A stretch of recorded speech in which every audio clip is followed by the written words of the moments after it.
For today's video guys ay magluluto ako ng gulay dinengdeng ng Ilocano. Yan, masarap ito guys, itong dinengdeng na ito. Lagyan natin ng saluyot, bulaklak ng kalabasa, talbos ng sitaw, tapos yung bunga ng sitaw. Una, magpakulo na tayo ng kaserola, tapos ilagay na natin yung sahog na hito, inihaw ko muna.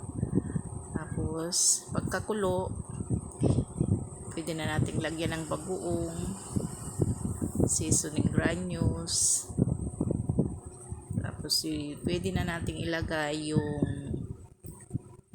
sitaw.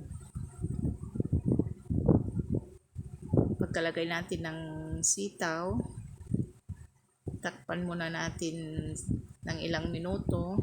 Pagkatapos nyan, pwede na nating lagay yung saluyot. Kung sakaling naabot mo ang puntong ito, that means nagustuhan mo ang aking video. Kaya pakipusuan naman at paki-share. At kung hindi ka pa nakapag-subscribe sa aking YouTube channel, Estrella Vlog, huwag mo sanang kalimutang pindutin ang subscribe button. Sana hindi kayo magsasawang manood sa aking mga ina-upload na videos. At sana may natutunan na naman kayo sa aking videong ito. Thank you guys for watching and God bless everyone. Bye-bye.